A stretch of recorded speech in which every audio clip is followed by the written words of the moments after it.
Yo yo yo, salut les turfeuses, salut les turfeurs, bienvenue pour un nouveau pronostic de Benoît Requin. Ok, place au pronostic du quintet du jeudi 9 février, direction Cagnes-sur-Mer pour le prix Henri Rossi, plat 1600 mètres, 16 partants, réunion 1, course 2, indice de confiance 1 sur 5.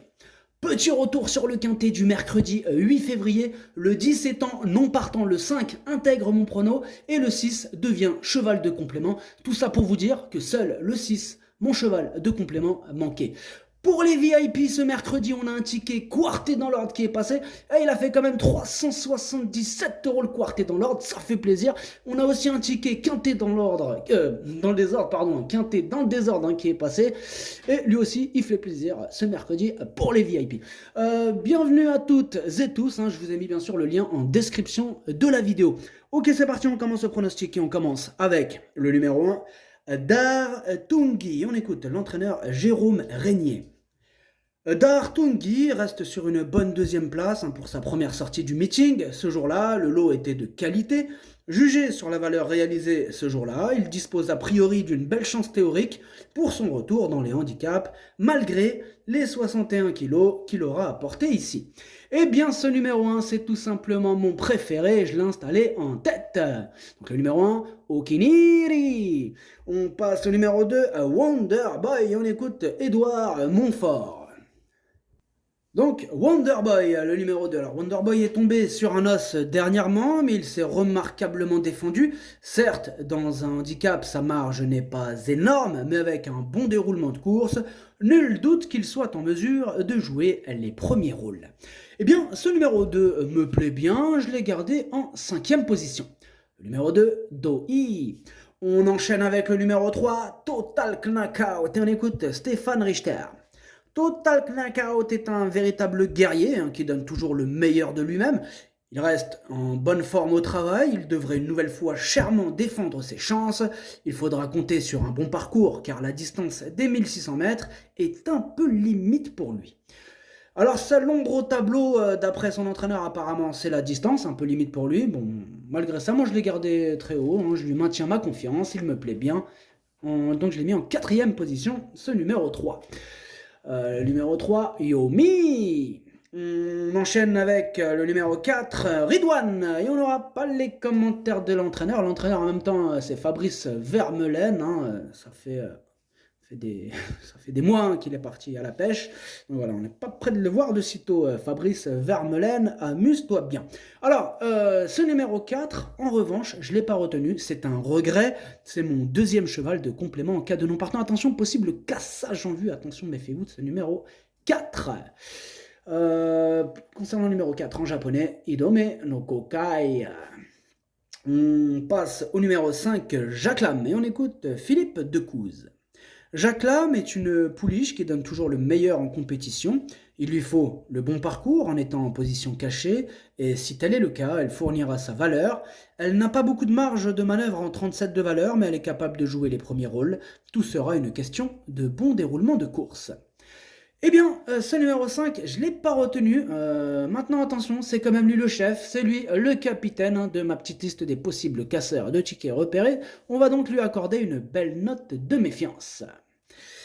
Concernant donc le numéro 5 en japonais, Kiken. On enchaîne avec le numéro 6, Étatique. On n'aura pas les commentaires de l'entraîneur. L'entraîneur, c'est carrément Yann Barbero, le capitaine de la piraterie. Yann Barbero, il est sur son bateau. Et c'est lui d'ailleurs qui a embarqué toute l'équipe. Il a embarqué avec lui sur le bateau Giorgio Salampinensis et son pote Fabrice Vermeulen. Ces deux-là, ils adorent la pêche. Bon, Yann Barbero garde la pêche, j'ai envie de te dire. Ce numéro 6, il me plaît beaucoup. Je l'ai gardé très haut en 2e position. Le numéro 2, Watashi no Nibame no Okiniri. On enchaîne avec le numéro 7, Apollo, et on écoute Christophe Ferland.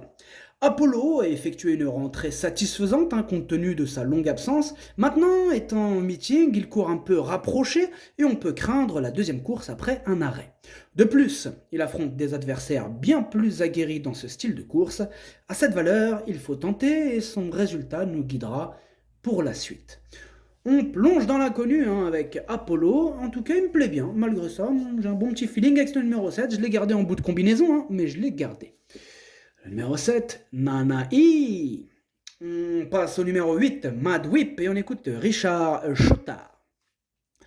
Mad Whip a mis à profit les terrains souples de l'automne pour réaliser une belle arrière-saison. Dernièrement, je pensais que la piste allait être plus souple. Il n'a toutefois pas démérité. Il revient sur le mile jeudi, ce qui est probablement sa meilleure distance. Il faut toutefois le voir sur la fibrée. Il visera une place à l'issue d'un bon parcours. Eh bien, moi, ce numéro 8, en revanche, je ne l'ai pas retenu. En même temps, on ne peut pas tous les retenir. Il a fallu faire un choix maintenant. Je ne l'ai pas non plus écarté, étant donné qu'il est quand même à l'arrière de ma petite liste des possibles troubles faits. Donc, méfiance quand même avec ce numéro 8. Le numéro 8, Kiken. On enchaîne avec le numéro 9, Gam Run. Et on écoute Patrice Cotier. Gam Run n'a pas trop apprécié la piste souple et un peu hachée dernièrement. Il sera plus à son affaire sur la PSF et je le crois en mesure de se racheter. Il est resté en bonne forme et j'espère qu'il pourra refaire parler de lui à ce niveau. Petit rappel, hein, PSF c'est piste en sable fibré, hein, pour ceux qui ne savaient pas. Voilà. Alors, ce numéro 9 me plaît beaucoup, il fait partie de mes préférés, hein, je l'ai gardé très haut en 3ème position. Le numéro 9, Daisani. On passe au numéro 10, Haighesbury Lane et on écoute Édouard Montfort. Haighesbury Lane découvre une tâche qui se complique en première épreuve. En dernier lieu, on était en début de meeting et elle a reçu beaucoup de projections. J'espère que ce ne sera pas le cas cette fois et peut se racheter.